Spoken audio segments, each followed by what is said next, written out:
First thing, just to start off with out of the blue, I just came home from the training session. RIP to George Baldock, Greek international player, played for Sheffield United for a lot of years. Was in my fantasy team the year I won my fantasy Premier League in 2020. So RIP, condolences to his family. Very sad. Yeah. 31, dude, younger than us. It's fucking insane. Shit. What happened? No idea. He played on the weekend in a no draw against Olympiacos, and he wasn't in the Greece squad for this international. We're playing England tomorrow. Uh, I literally just came home to the news, Sky Sports News. I just wanted to give the shout, be like, "Yo, R.I.P. man." No, Yeah, that sucks, man. I recognized the name. I I was like him and like John Lundstrom. These were like auxiliary players I had in my team because of the you get given 100 million budget in the fantasy Premier League. Lundstrom got me yeah. points, and Baldock was always pretty reliable as like a bench player, and I won my league that year. So holy shit! By the way, are you in a good league right now? I am no longer doing fantasy Premier League because the last Uh, time I did it, you cunts won the league. So I am never going to do that shit again. I won my league at work comfortably, and on top of that, I was winning money off of them as well because we used to do this thing called last man standing, where you pick yeah, a every week to win, and you can't pick the same team twice. So I could pick yeah, 1 week, I could pick Chelsea the next, and you just keep going until someone's team loses. So a pool of 20 people put £5, £10 in. That's like 200 quid nearly. And I yeah. winning last man standing. I won the Christmas double. I Whew. won, my team won the Rugby World Cup in the sweepstakes. I had a really good 2019, 2020. Like I was winning. I don't bet on sports, but with work, like, it was just a bit of a laugh. I was taking their money. It was so easy. Yeah, And I then, stopped betting on sports. I kind of had a problem. oh, Like really? I, They push it too much. Like everyone's doing accumulators, which we you call parlays. It's yeah, nuts. TV's advertising. I'm sick of seeing, gambling, anti-gambling ads when at the same time all the Premier League shirts are sponsored with it. Like it's in your face. It's like saying, "Here's a gun, don't shoot yourself." But if you oh, allow, dude, you should see America. In America, it's even crazier. Like literally every single podcast, every single show, every single sports show is paid for by a gambling thing. And like I have no problem with it, like inherently. It's just I'm happy I never got to the point where like I was like losing real money. Like I would be I like the worst that I would get is kind of like I would lose enough money that I'd be like, okay, I need to, cook at home for like a couple weeks. You know what I mean? Like that was as bad as I got, and then I eventually quit. But I'm happy I quit before now because right now it's so easy, so accessible for everybody that like, if I hadn't quit, then like I would have, it's kind of like being a pothead yeah, before weed became legalized, but then quitting before it became legalized and just being like, look, if I was still smoking pot when this was legal, I would be high all day long. It's kind of that type of thing. You know what I mean? all the vices I have, because I'm only human. Gambling was never one that ever really tickled my fancy. Money never really gets me. I like money, like so does everyone else, but it's not like my. The only time I would gamble on sports is if I don't give a fuck about the sport and I just need to generate my own interest. You know what I mean? Like I don't give two shits.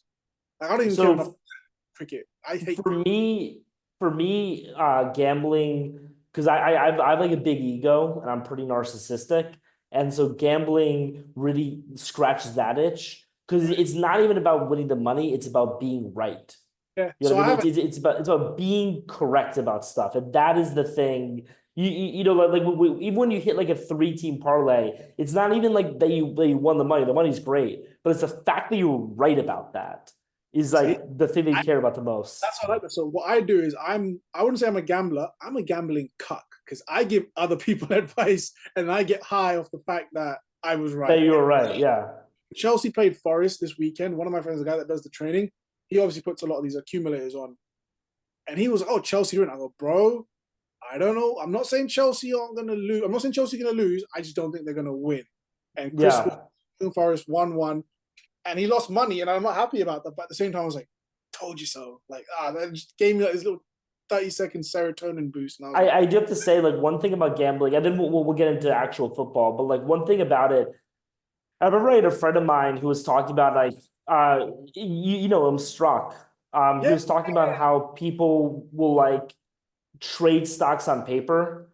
And what, yeah, what will happen is they'll keep like a spreadsheet and they'll become millionaires on paper, but then like they actually start trading and they don't win that much money. And the reason is because like intellectually knowing what you should put money on is very different than actually having the balls to take 100 of your own dollars and put it on that thing. And so what happens is that people become very conservative in a very retrograde way when they start gambling. And so you have a lot of people who, before they gamble, like all their picks are correct. But then once they start gambling, they don't have the because like I've had so many instances before when I was gambling when like I was like, I know that this is the play. I know this is the play, but I do not have the balls to put my money on this. And then the play wins, and I'm just like, fuck, Tolerance, isn't it? It's like the level of risk you can, actually handle. But having said that, if we do ever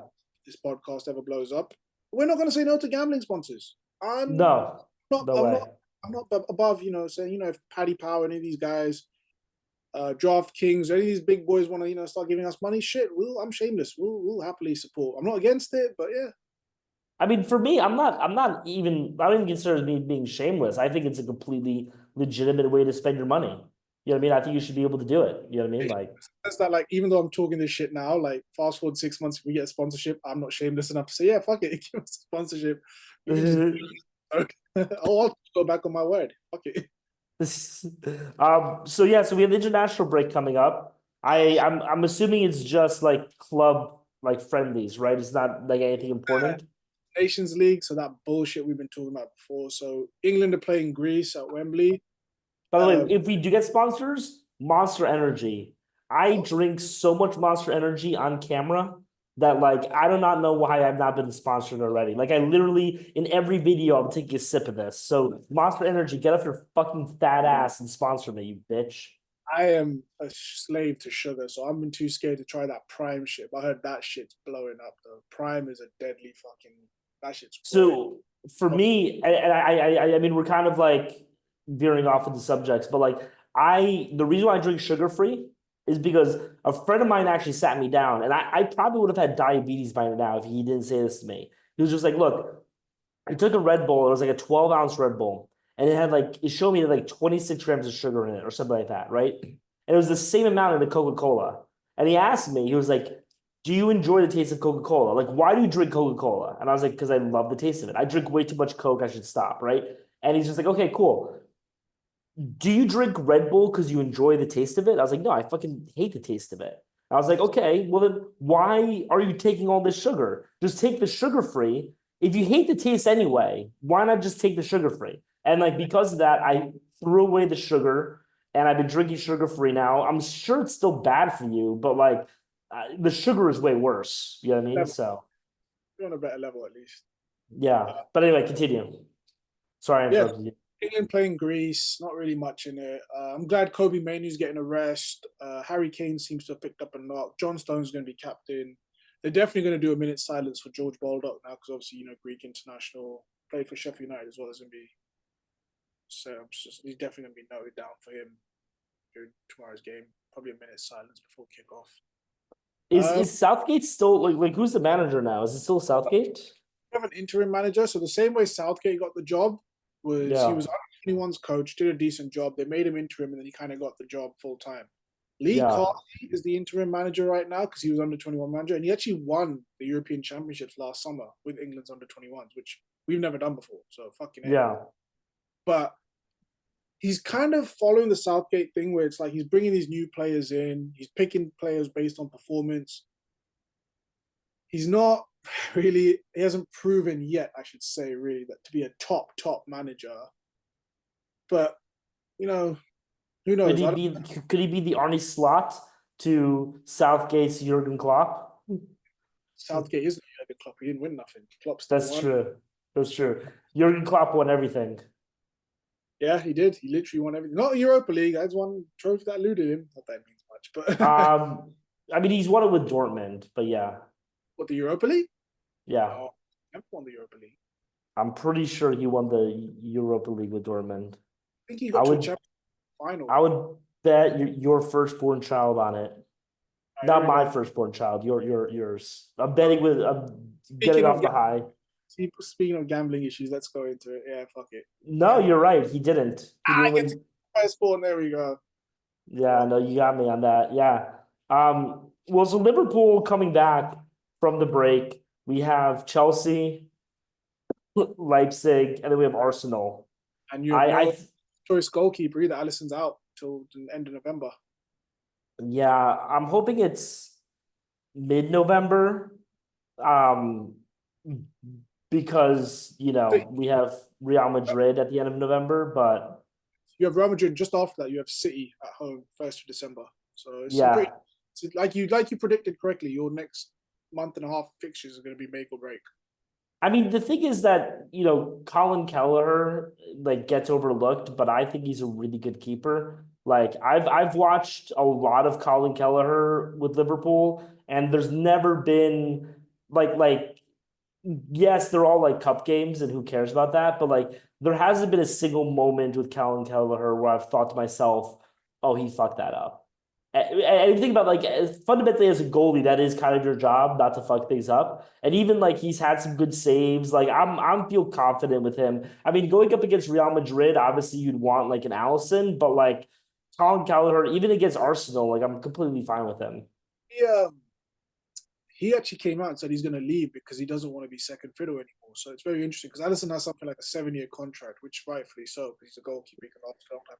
You guys actually had a third choice keeper come on against Palace. I didn't even know who the fuck he was, to be honest. But Yeah. did a couple of decent saves. So you Oh, his guys name have is Kalman Kelleher, not Colin. Calvin, yeah. I wasn't gonna correct you halfway through. I was gonna let you Yeah, go. no, my bad. Ah, you're good. Irish names can always be tricky, especially with this. If you see how it's spelled, there's no way you'd guess how to pronounce it. Yeah. So I think you guys will be. It'll make it interesting with you guys because I think if Allison was there, you guys would be pretty comfortable in a lot of those games. I think this just adds that little element of let's see how they do. I don't know why is he okay. Allison's 32, so Allison has a good 5 years left. So Comfortably. Kelleher is gonna be Kelleher's 25, so he's going to be like old by the time our Younger. He I really needs. he was younger for a long time, but now he's getting up there. He needs at 25 now. This is it now. He needs to be playing week in week out. Like really. If you are a squad, um, I'm trying to think of like who would buy him. Like maybe like an Inter Milan. Who's Inter Milan's goalkeeper? Is It's anyone good? Jan Sommer, very good keeper. He's getting up there in age now, but he's a very good goalkeeper. Him and De Gea came up together in the under 21 scenes for Switzerland and Spain, respectively. Didn't Jan Sommer play for Bayern? Yeah, he was on loan there when Neuer got injured. They had him on loan. Yeah, I mean that's not. I think he's very. Jan If Sommer. okay, so let's say you're Inter Milan.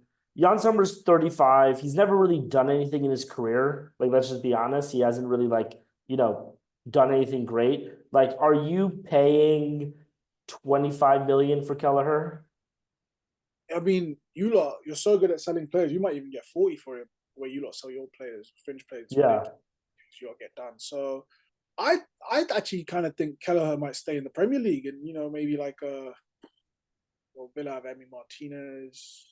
Arsenal has like three keepers, and none of them are really that great. I mean, David Raya has really shown his worth right now. A couple of tremendous double saves. He's had some big moments. He's getting up there. He's actually improving, which is interesting. I didn't really think Raya is a good enough keeper to win the league, but with a scrape, back four in front of him like they have, they might just sneak it past. It's a good point actually. Kelleher, all the top teams in the league kind of have their goalkeepers set, so Kelleher might have to. I don't know, man. Like I like if you're Arsenal, are you really going to war with David Raya? They have so far. And they've come pretty fucking close last year. Well, I mean, he's only yeah, I guess so. But like, you know, they had him on loan from Brentford. They signed him permanently. He was on loan last year. They had a Yeah. 30 million obligation. So they paid 3 million loan fee, 27 million this summer. So overall 30 Did million. he start for Spain? No, he didn't. Oh no. They had Spain are stupidly stacked. Unai Simon is a Spain Yeah. keeper. So if I'm Arsenal, I'm probably paying 25 for Kelleher and saying let's see what we have because they had Matt Turner, who's like the Oh no, American keeper. at Forest or somewhere else. He's gone. Turner left a Matt year. Turner? He left a year or two ago, I believe. Yeah, you're right. He's at Crystal Palace.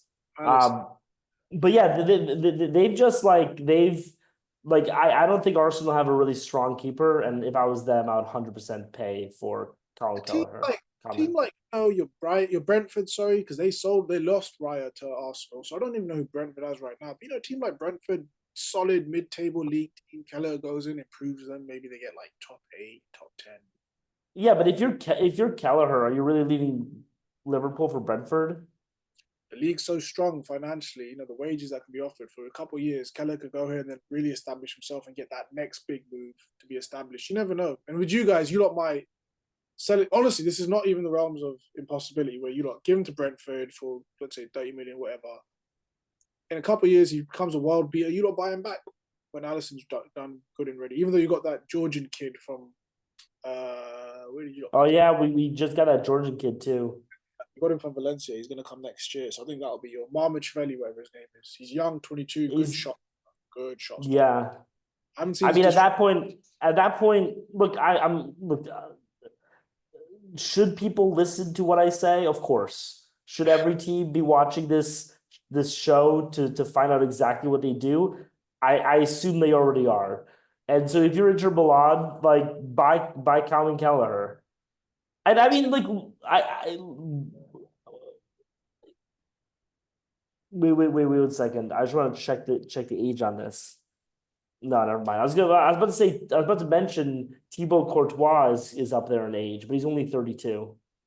And That's like it's nothing for goalkeepers. They can go until they're 40, some of them. Edwin van der Sar, till he's 41, I think. yeah, I mean if I'm buying a keeper, I see 38 as kind of the peak. As that's when you need to start like looking away. But Allison has 6 more years, Courtois has 6 more years. Yeah, so Calvin Keller, that sucks. But I'll be happy with him starting. I think that, I think we're fucking winning all these games. I'm sorry to sound like obnoxious, but like, It's about, Are we really losing to Chelsea? let's see, they drew 1-1 with Forest. They drew a result. I just hope for a nice goal game with 10 goals. 5-5 with like 3 red cards each would be lovely. Or even you lot losing, to be honest, would be nice. Us against Chelsea at 5-5. 5-5, 3 red cards apiece, absolute chaos, managers, touchline bans, stadium bans, anything nuts, safe within safety regulations, but like just some madness on the pitch. Did you see that the Virgil van Dijk uh shouting off about the fact that Liverpool has conceded like 2 goals already this season, and he's He's like pissed about it? he's been very strange. He's been overly cocky a little bit. He could have given away a penalty against Palace on Mark. That challenge on Mark Gahey in like the 90th minute was a bit suspect. A bit not enough, but enough where you've seen certain refs give it. So he's treading. Yeah. What's up with him this year? He's puffing his chest out a little bit more. I don't know if he feels he needs to because he's got the captain's armband. But I prefer the Van Dijk that just shuts up and just does the best job in the world, and you can't even test him. Like you're like, oh, this is the best. I don't know. I think he's trying to imbue the team with some spirit, and I think he's trying to say like Liverpool's not dead. We're here. We're competing, and I feel confident competing. I feel confident against pretty much any team in football right now. And I know that Yeah, people like have been shitting on us for not buying any players, but like, I your mean, squad is stacked. But for me, the thing is, it's not judging them now; it's judging them in March because that's where you lot faltered last year. If it's the exact same squad, obviously different manager, but yeah. what's going to change this year than last year if you're going to have the same team that will potentially fall off in March? I Like, think what's going to change this year versus last year is like Jurgen Klopp was very checked out at the end of last year. Like you can tell that he just like Jurgen Klopp quit because he was just like, look, I just don't give a shit anymore. Like I I don't just think don't care. I just don't think he was backed the way he needed to take on a fucking what do we call him? A fucking what do they call it? National sovereign state like fucking city are run by. Can't Yeah. one man. How is any business going to go up against a fucking sovereign state backed club? Like you need to be spending the cash. And to be fair, Liverpool, I get the whole sustainable model, spend what you make, but he's only really splashed the cash properly one summer, and then obviously went to dominate for 2 years in Europe and then in the league. But he's made I 2 years ago we splashed a lot of cash. and Nunes. it did not Mid, end up well. the midfield had to be revamped, which was important. That's because now you guys are set for years. So the I midfield revamp was last year, and most of those acquisitions were pretty economical. Like Szoboszlai, like how much did we buy him for? Soboslai was 60, McAllister was 35, I think, which is fucking disgusting. I can't believe got that. Yeah, like 100 million for Szoboszlai and McAllister. That's good business right there. And Gravenbach was what, 50 million? Yes, I think he was 38. Yeah, so we bought an entire midfield for 140 million quid. Like Which is that's good that's business. slightly more than the price of one Moises Caicedo for Chelsea. Exactly. And by the way, I just want to say, like, I know we're kind of talking a lot about Liverpool, but like I really think that we have one of the, if not the best midfield in football right now. Like I know that people are going to talk about Real Madrid, but I think Real Madrid looked disjointed.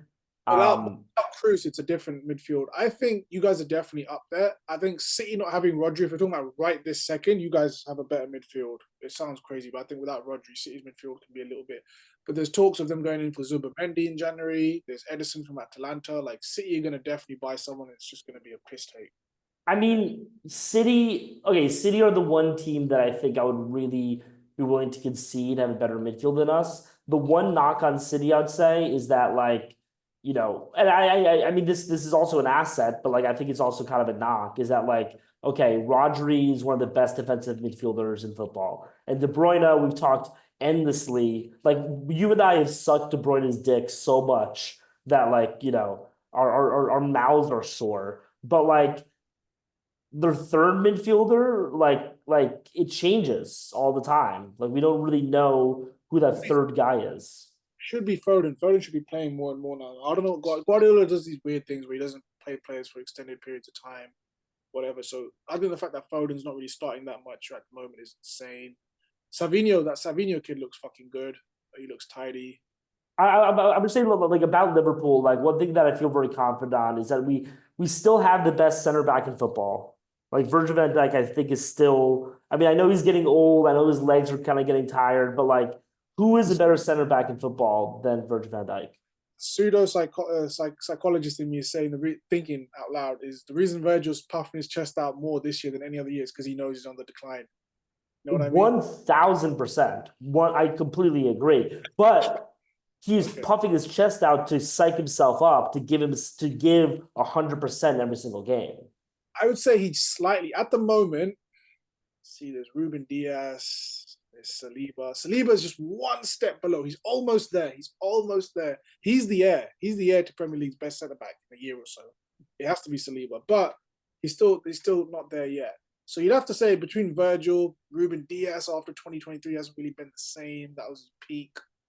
I also like I don't want to be a dick. I don't want anyone's career to be defined by like one moment. But that foul that he put on Karim Benzema in the Champions League semifinals against Man City, like, would Virgil van Dijk give away a penalty kick in the 93rd minute? I don't think so. Ruben Diaz? Yeah, it was Ruben Diaz, was it? Or was it John Stones? I need to go back and check. It could be Diaz. It was Diaz. I think so, yeah. Which again, I don't think any Pep Guardiola center back can be the best center back just because Pep Guardiola center backs don't really play the full center back position, in my opinion. Fair point. Who'd be up there in the list of top centre backs in the league if he hadn't got a really bad injury, and I feel for him. Sven Botman from Newcastle, unbelievable player. He's good. Brilliant player. He just had a fucking horrific injury, and I hope he gets back to his best because you want to see that. The guy that set Nottingham Forest's goal for Chris Wood, Nikola Milinkovic, Serbian guy. I have a very strong affinity for Serbian footballers after Nemanja Vidic, favorite player of all time for me. I mean, as a Polish person, I really respect Serbian football players. They really play with with their elbows out. Shaved heads, and they just fucking go for it. I love that. I mean, I would say so they're two like Eastern Europe is like broken up into two halves. There's like Northern Eastern Europe and Southern Eastern Europe. And I would say Southern Eastern Europe, Europeans are probably some of the hardest people on planet Earth, I'd say. Like those are people you do not want to fuck with. The only people who I think will argue are harder are like Georgians and Chechens, like the people on the other side of the Black Sea. But like like the thing is like Poland, just like talk a little bit of history. Like we've obviously been fighting wars for thousands of years defending our home soil, but like what the Serbs have gone through is so much fucking crazier than us. So all that to say, the Serbian culture is very like, I remember I forgot who it was. It was one of the Serbian center backs. Who's the Serbian center back who plays for Atletico Madrid like 2 years ago? Savage. Savage, yeah. So it was Savage and Jack Grealish. It was in the Champions League game between Atletico Madrid. Yeah. And so Jack Grealish likes to do this thing where like, he knows that he's a posh kid, but he does have some like, hoodlum in him. So he likes to like, breathe the chest out. And then one time Savage had like a tackle on him, and Jack Grealish like came up to him, and Savage was like, "Bro, don't even like." We're in completely different categories, and like Jack Grealish kind of slumped off, and you'd be like, "Okay, like he met a real tough motherfucker right there." And the funny thing is, Stefan Savage is ex-Man City. He used to play for Man City, so it's a bit of an Yeah, interesting. So yeah, no, definitely for me, that Milinkovic, he played for Fiorentina for a number of years, and for me, he was high on my list to like join United at some point. A little bit obviously nostalgia because of Nemanja Vidic, but also I thought tough, hard-headed centre back. That's the kind of player you want in your team. At least one of the two centre backs. One to be a bit of a ball player, the other to be an absolute savage. That's the perfect. yeah. But I'm kind of sad that Milinkovic Savic went to Saudi. yeah. Well, he's a midfielder though. He was a brilliant box to box. We were linked with him for years. United and Milinkovic Savic for like 3 years when Mourinho was our manager. Every summer, 100 million bid, 100 million bids. We're gonna go in. Linked Yeah. summer, nothing ever materialized, and yeah, now he's gone. Yeah. He's 26 also. Like he's not at the Saudi age. I think he's older now. He must be 28, 29. He must be up there now because he was about 25, 26 when we were linked with him. He was 24 the first summer we were linked with him under Mourinho. So Oh, you're right. He's 29 now. Yeah. 20. But that's still an age where you shouldn't really be in Saudi. You should be at the peak of your powers in a strong league. But That's not Jordan Henderson years right there. exactly, Henderson did it the right way in terms of went there. But to get back on the subject of Liverpool for just 1 second, but by the way, on the Schultz podcast, we were talking earlier about Schultz. For people who know, they had Donald Trump on today, and Donald Trump was talking about. It was a great podcast. I highly recommend people watch it. But like he was talking about what he does is called the weave, where he like talks about something and then just goes on a tangent. But he's like, you always got to make sure to weave back to the original point. So the original point about Liverpool is we have the best center back in football. We have a pretty good second center back in Ibrahim Konate. He's getting better every single game. He's turning into the guy that we need him to be. We have the second best midfield in football. We have Mo Salah, who's still at the top of his powers. And we have probably the best striker in football, Diogo Jota. So, like, who's going to stop us? Jota. I'm just fucking around. If you go 30 miles down the M62 or wherever, you can go the M6, sorry. There's a guy named Erling Haaland that might have a different opinion there. But yeah, I just think that like we definitely have a chance in the Champions League. I guess is all the point that I'm making. Definitely. And there's still a long way to go in this sort of league phase where like, there's still 6 games left, which is an entire group stage. So let's see how it goes on. I mean, oh, sorry, continue. I was going to say, like, the teams that finish between 9 and 24 have those extra 2 playoff games. So, if as long as Liverpool in that top 8, wherever they are in the top 8, you save 2 games in the season, you're going to be fresher. You're going to have better chances. I think we're also like, I mean, you see this every year in the Champions League. I don't know how much people want to like press it, but like, I think that let's see. So we have PSV is our last Champions League game and Lille. I think that we're starting backups against them.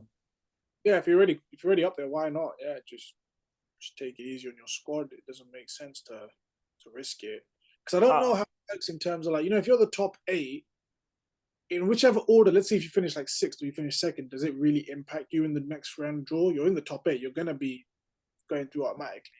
Do you know what I I mean? mean, it does and it doesn't. Like, I think it does because I think they have seeding, right? Where like one goes against nine.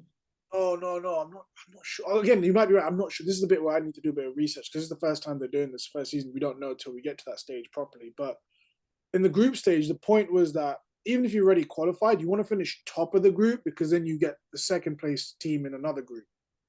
So Yeah. even if you're qualified, if the other teams, if you both qualify and you're only like a point or two behind or in between you, you still might play your strongest team in the sixth and the final group game just to make sure you secure top spot in the group.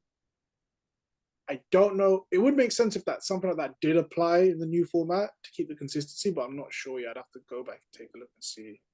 I think that like I'm looking it up right now, but I'm probably not going to read. If it's too complicated, I'm just not going to read It it. might get crazy explanation and a lot of. But like if it's one through if it's 1 through 8 and you are seeded, 9 through 24 based upon like power and stuff, I don't even think at that point it actually even matters that much because like theoretically, 9 would be better than 11, etc. But like in terms of the actual play, because of the way that the matchups are, like who knows? You might want to play 15, or you know what I mean? Like Arsenal could end up ninth. Like, why would you want that? You know what I mean? Like, There was sometimes where you'd finish top. I remember 2013, Ferguson's last season, we finished top of our group. We played Real Madrid because they happened to just finish second in their group. So, like you said, it yeah, depends these teams finish. So, yeah, that's always an interesting one. So, yeah, I think you got Liverpool will have a long season ahead of them. They'll be up there definitely for sure. I pray they don't win anything, but let's see. Let's see. yeah. So,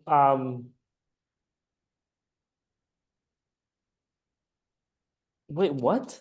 That's fucking retarded. Here we go. What's going on? What did they say? Okay, so to strengthen the synergy between the league and knockout phases, the pairings of the knockout phase will also be partly determined by the league phase rankings. So that means that like the pairings are determined by the rankings. But then it says with a draw, which likewise determines and lays out the route for teams to reach the final. So Yeah, no, there's so gonna be a draw, but course, it's yeah, gonna be influenced by your rankings. yeah, that makes sense because that's kind of like keeping with that sort of Champions League format. Because you had the group stage draw, then you had the last 16 draw, and then you used to have the quarterfinals and semis drawn together, and then the final would be whoever was left out of that. They're not gonna Wasn't it 16 semis and finals altogether, I thought? in recent years they started Yeah, doing that. yeah, yeah, yeah, yeah, yeah. Golden age of when growing up as a kid, every couple months you look forward to that Friday lunchtime draw in Switzerland and Neon in Switzerland, where like, okay, last 16, who are we gonna get? Last 8, who are we gonna get? Semi-finals, and then you knew the final. But now what they do is Yeah. they do it all in one go, which is kind of irritating. But there Yeah. was So definitely going to be a draw. However they finish the league phase, there will definitely going to be because there's going to be the playoffs in the league phase to see who plays who between 9 and 24 for those 8 spots, and then those 8 will go up against the original 8 from 1 to 8 that have gone through, and that's where the draw will take place. So I might be wrong, but just using my somewhat common sense of watching 30, almost 30 years of football, surely 9 would play nine team finishing ninth would play team finishing 24th. Team finishing 10th would play team finishing yeah, 23rd. no, no, I definitely. But my question is about who does 1 versus 8 play, and I think that what they might do is do a. Yeah, go on, go on. I think they might do like a 3-pot draw or something, or like a 2-pot draw, and do like. No, well, I think again, this is the way it depends. Actually, no, you know what? Fuck, because they got rid of away goals. So if you finish top of the group, you were guaranteed to play the away match first and have the advantage in the home leg, in the second leg. By the way, I actually don't think that that's an advantage personally, but yeah, It depends. Yeah, but now because away goals have gone, I I hate don't. that. I don't. Yeah, it sucks because my team, especially United, went out so many times on fucking away goals. The whole history could have been different. It's such a I massive. no no no no no. I love away goals. Is what I'm saying. That it's gone, you mean, or that they've kept it? I wish they would have kept it. I That's love what I'm away saying. goals. Yeah, Yeah, that's what yeah. the way goals is the way It just forward. makes the game so much more interesting. exactly. Because you have so many more calculations. It's like, do we attack? Is that if Yeah, we attack, we could possibly give up a goal, but then it's just so much more interesting with away goals, in my opinion. exactly. So I'm thinking that with the teams that finish 1 to 8, and I don't know how to do that, but logically, historically, if they carried on with the historic rules, teams finishing 1 to 8 would be in the draw, but they would automatically be the team playing the away leg first to get that Yeah, advantage. So yeah. that's how they would do the draw, and then the other 8 would jump in, and then it would just be who plays who. The second 8 would obviously be the team playing the home leg first, and that's kind of the separation. But I don't know how they'll do it this time. We'll have to wait and What see. they might do, what I can see them doing is, as you said, like have two pots where it's um the top eight and then everyone else, and then but determine the seeding based upon 1 through 8. So like one, so it's like 1 and 4 on one side of the bracket, 2 and 3 are on the other side of the bracket, or well, 1, 1, 4, 5, 8 are on one side of the bracket.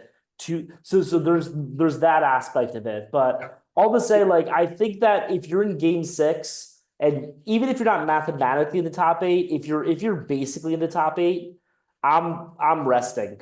Like I'm resting my players. Like to be honest Especially with you. if it's a home game, especially if it's a home game, you're like, you could get the crowd behind you. Especially, And uh, also, if you're playing Lille, do you really need Mo Salah? Like, do you really need Virgil van Dijk? they beat Real Madrid. I wouldn't count them out just yet, buddy. Yeah, but who's a team? There was a team from Moldova that beat Real Madrid in the group stage like 2, 3 years ago. First group game, it was Sheriff. The team Yeah, was called. Sheriff. They Yeah, beat Real Madrid, and then you know what happened? Real Madrid won the whole fucking competition. They went undefeated, which exactly. is insane. Like Real Madrid always drops big games in the group stage. They just do like I'm a Real Madrid hater. I really want to pray on their downfall, but it's not. Let's not overreact, guys. What's that? Loses to a team like Sheriff, with respect, and then goes undefeated the rest of the season in the tournament and wins the fucking thing. Were they undefeated? Yeah, they didn't lose a game after that. They lost their first game to Sheriff, and then fucking went through everyone. Well, no, I think they lost some of the knockout games, but they ended up winning because that was the year where they had that crazy Yeah, that was the crazy one year. Yeah. City, PSG, and you lot. They had like the craziest run in to the final. Yeah. Chelsea, PSG, City. Yeah, which is insane. Yeah. I remember going into that City Real Madrid game, I said I want City. Because I was like, if Real Madrid win this game, they are like the destined team. You never want to play the destined team. You never want to play that team that just has God on their side that year. You know what I mean? I hear that, yeah, and you were proven right, obviously. Yeah. All right. So sorry, Hold on. continue. I was say, speaking of City, that's a nice little weave into Oh yeah. two. So just for the because I've really looked into this one because the announcement came randomly the other day. Oh, they beat the 2 charges on the Premier League things. Those are completely separate to the 115 charges they still have to deal with the Premier League. These Yeah. just to do with in terms of so basically City would have their sponsors, so obviously Etihad Airways, whatever, hike up the amount of sponsorship they were giving to City, and it became this issue, third party, this and that. I believe it's called ATP, approved third party sponsorship or whatever, something affiliated third party sponsorship, something like that. So the Premier League were basically saying, look, they can't do this because if the sponsors are owned by the same motherfuckers that own the team, they'll just inflate the value on paper of what the fucking sponsorship is, beat FFP Yeah. Star rules, and just take the piss. I don't know what's happened. I need to do a bit more reading. It's been a hectic week. Somehow that argument was invalid. The Premier League were proven to be doing immoral or illegal business. What's the right word for it? Business ethics. So I don't know what the fuck. The way they were conducting business, the Premier League was incorrect, and City actually won that. So that's the 115 separate, but these 2 charges City have actually beaten the Premier League on, which has sent alarm bells everywhere to everyone. Yeah, I do have to say though, like I do do I think it's first of all, I hate FFP. I hate all equalizing measures in sports. I think they're stupid. I want complete jungle capitalism in sports. I think that that's the best way to do it. Just because these rules are always stupid, they're always selectively enforced. and all that type of stuff. I do have to say on that specific charge, I do think that City may be more right than wrong. Just because, like, for example, do you know who Juventus's biggest sponsor is? Jeep, no? Yeah, do you know who owns Jeep? It's an American company. I'm guessing some Italian. No, it's those Alfa Romeo, no? Do you know who owns Alfa Romeo? Juventus, Italy. I don't know. So, Fiat. Do you know who owns Fiat? The Agnelli family. It's the same shit. Do you know? Do you know who's the main sponsor of Real Madrid? Fly Emirates Airlines. No, the German Nazi Party, who also owned. No, I'm just kidding. That was no, that's just a Francisco Franco joke because they used to be, the old fascists. But anyway, the point is, like, you kind of see the same thing happen with Juventus and Jeep. You see the same thing happen. Like, I'm pretty sure there's so many sponsors that are inflating their prices because they have some sort of connection with the team. I do think, like, your theory that you texted me about is kind of accurate, where, like, it seems like the rats are starting to flee the ship. I think that what's going to happen is I think the Premier League sat down with Man City and we're like, look, we'll give you 2 more years, but you need to go to timeout for like 2 or 3 years, and then we'll look past all this. And, like, Pep is about to leave, Holland is about to leave, De Bruyne is about to go back to his old accounting job, and so There was a story that Haaland's actually looking at buying a £3.5 million mansion in Manchester. He might be really. longer than I think everyone wants. Let's see, though. Who knows? Let's see. I have to say though, like, I've followed the NBA for a long time, and there are a lot of stories of people buying mansions, and, like, it never Investment. means what you think it Yeah, does. yeah. I mean, people, these multi-millionaires, they have houses everywhere, all over the world. So it could just be like, all right, let me put a house here, and then I'll still move to Madrid or Plus, whatever. his dad's from Manchester, right? His dad like live. Is that play for the? Yeah, Yeah, yeah, yeah. He spent a lot of time there. But a couple of things. So obviously, Tixi Bergstrand, I'm butchering the name. Him leaving is an interesting thing, especially the timing of it. Leaving in 2025. Guardiola's contract's up in 2025. He and Ferran Soriano were put in place 4 years before at Man City to pave the way for Guardiola to be there, to feel comfortable, to feel he had his setup there. Bless you. The question now is, and apparently the Premier League actually wrote to the other 19 clubs when this decision came out about Man City and these two things for ATP. And there's almost like a potential civil war brewing. And they're saying, like, you know what? If City, let me make sure I get this correctly. If City win these cases, yeah, either if City win or lose, whatever. If whatever happens, if there is a Premier League civil war going on here, or City sues the Premier League for this, for like as a retort back, this could open the door for them to rejoin that European Super League, because it's not completely dead in the water. Barca, Real, and are still backing it. am I thinking of PSG, or did the Premier League sue? Did the Premier League already impose sanctions on City, and City sued them in European courts and won? Am I thinking about City, or is that another team? There was a case with UEFA which City blew out of the water. The UEFA case got thrown out by, it's known as the Court of Arbitration of Sport, CAS. Yeah. They've notoriously been known to bottle it in big decisions. They're very corruptible, in my opinion. It's just a Yeah. It's just a figure. Well, I mean, Europe in general, like, I don't want to spend this whole show shitting on Europe, but, like, Europe is like, I mean, like, it really is just a hollowed out, you know, place for Middle Eastern money. You know what I mean? And it makes sense that it's taking so many Middle Eastern refugees, because it's literally like the entire continent's already bought for by Saudi Arabia and Dubai. So it's like, might as well, right? Like, it's Why just not take this as well? Yeah. Europe is turning into like a third world kleptocracy, in my opinion. Like, I'll take. yeah, I also don't like Europe, so people take this with a grain of salt. Even though I only follow European sports now, but live in the contradictions. So we'd be remiss if we did not talk, because I think my girlfriend's gonna get mad at me soon, if we did not talk about Man City a little bit. So what were your thoughts about that draw with Aston Villa? Oh, you mean United? Sorry, talking about United. So yeah, United. So Uh, I mean, a defeat would have been worse, but there was no appetite to win the game. There was no desire to attack. It was just batten down the hatches. We played like we just been promoted for the championship, and we're going up against a team that's clearly going for top four, and it's just embarrassing. It was the worst football I've seen since Louis van Gaal, and that is the worst football I've ever seen in my lifetime. United play. So for me, his decisions to play certain players is shocking. I've always been Ten Hag in, but and I still want to see him get given the chance if he starts making the correct, like the common sense choices now. Enough is enough. How can you drop? Yeah, okay, they had a stinker in Porto, but Porto's not an easy place to go to. No, not at all.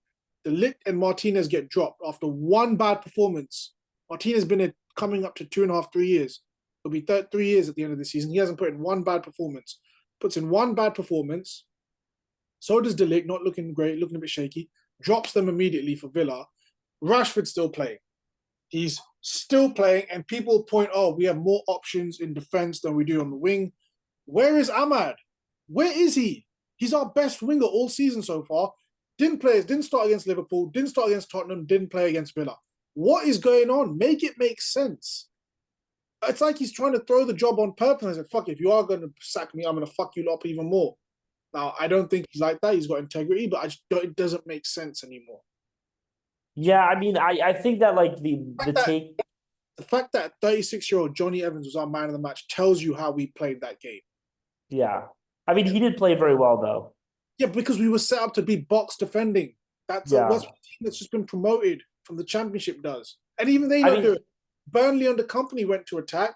Ipswich under McKenna attack more than we do. Like, what the fuck is going on? yeah, I mean, I think you're right. It was very much a batten down the hatches type match, but I think It was that walking away, a complete optics game. It was like, all right, if we lose and only 1-0, maybe it's not too bad. If we don't lose, fuck what it looks like. We didn't lose. Fucking A. A result away at Villa Park, a point, which in most times, last year or so, 2 years, is actually a decent fucking result. But it was the manner of which we went about it I just can't tolerate. There is no progression there. You could look at it and say, yeah, oh, from Villa, it's progression. No, not if you actually look at the fucking performance. It isn't.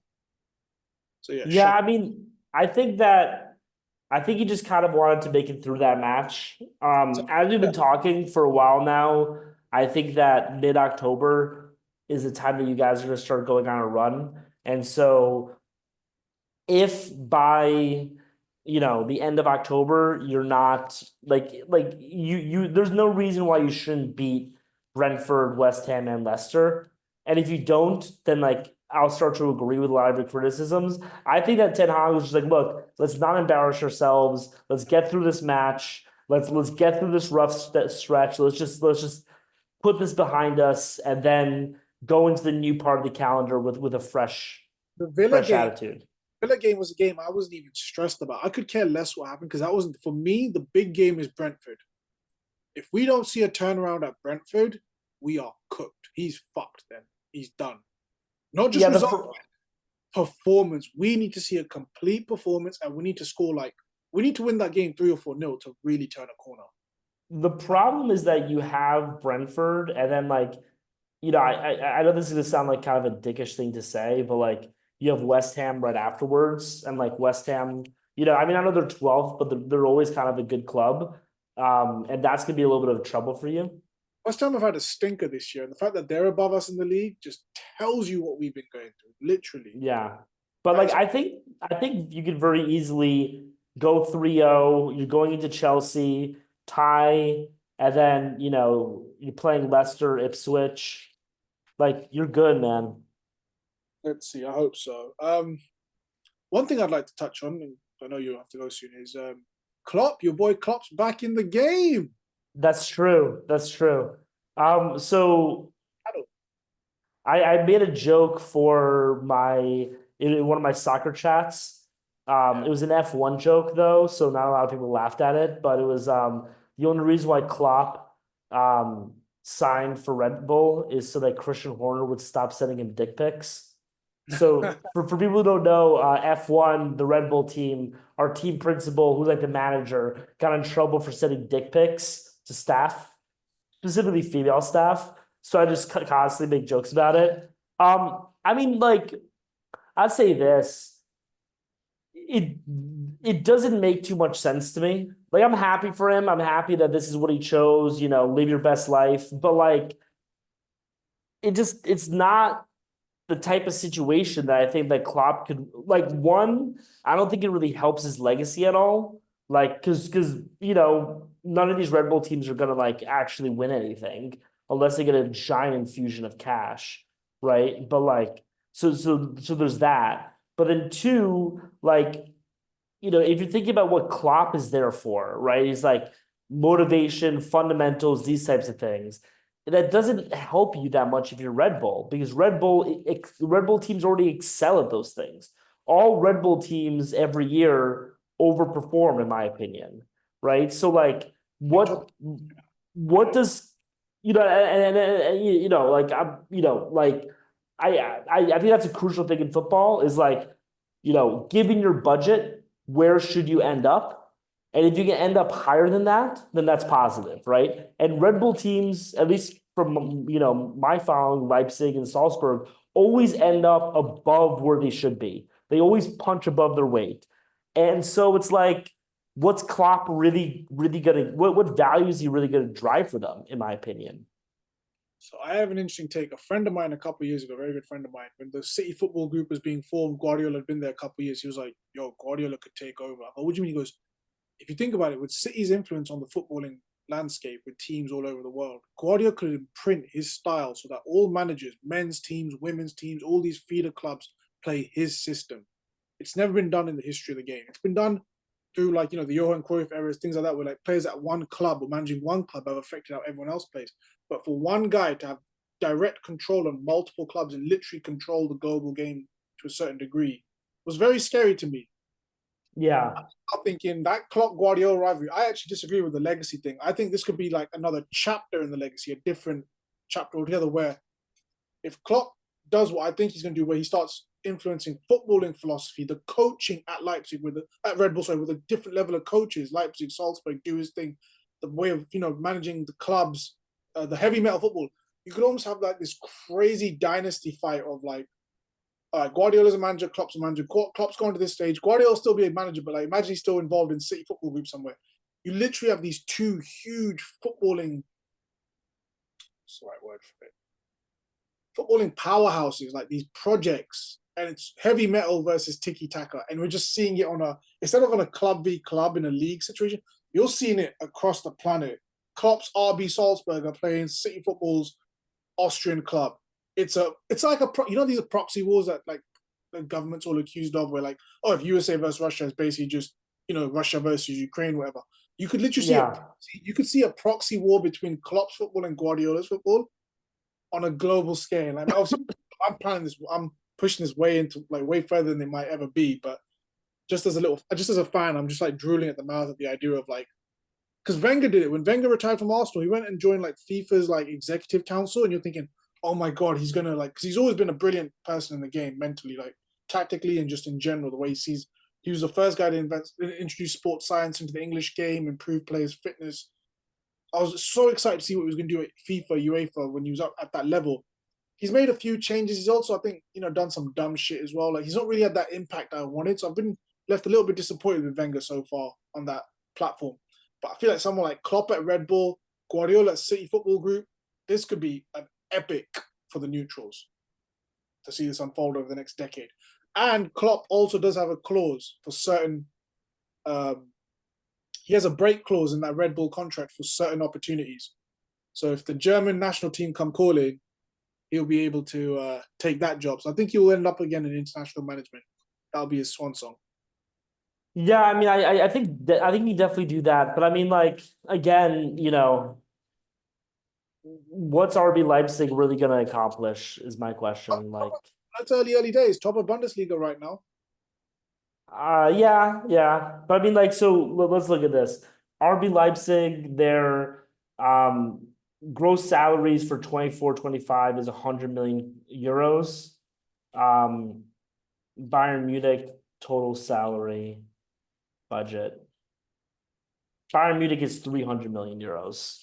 Like at a certain point, like you just kind of are outspent. You know what I mean? Like Sure, definitely. Bayern are the, Leipzig are those kind of clubs, Leipzig, Salzburg, where they sell them. They bring great players coming through, and they'll make a hefty profit on them. But how much of that money is really fully reinvested back in? My girlfriend's name is Tacos, Oh, lovely. There you go. which is her way of saying wrap the fuck up. I need attention. In case you're getting in trouble. But yeah, I just wanted to sort of mention that whole Klopp Red Bull versus Guardiola's City Football Group. I'd be very intrigued to see if we have that proxy Yeah, battle. I mean, it could be interesting. I mean, like you have New York Red Bulls versus NYCFC.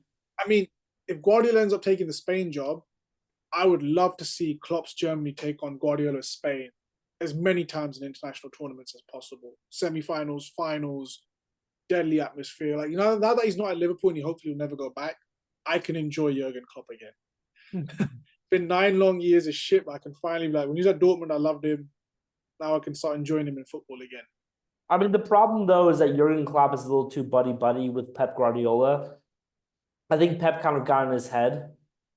It's interesting. I think they did it but when it's your international team and that tempers can flare, I'll be very intrigued. I think there's definitely some spice left in there. They played it nice because historically, City and Liverpool didn't have that rivalry that like United Arsenal or like a Liverpool Chelsea had. It does come from the managers to a certain degree, but I'm hoping on the international stage if they meet, it's a little bit more spicy. A dodgy VAR decision here and there can always rile some tempers. Our Chelsea rivalry in 2022 was epic. Like we really had some great games against Chelsea. From like 2005 to like 2009, Champions League, every year you fuckers met them. Every year played each other. And you guys usually got the better of them. Yeah. Well, that's just, how it's like being the best club in the world, All right. Well, next week, what do you want to cover next week? Because we're on break. Yeah. Well, let's see how the internationals go. Let's see if any more juicy details on City's charges. Anything else comes out. Ten Hag still has a job. United had a 7-hour meeting. It looks like he'll keep his job out after the break, but let's see if he gets sacked. There's plenty to discuss there. I think you should keep him until the end of October. Yeah. See what it's like October 31st and, make a decision then. I could see that. Let's see. All right. Well, I'm going to stop recording now.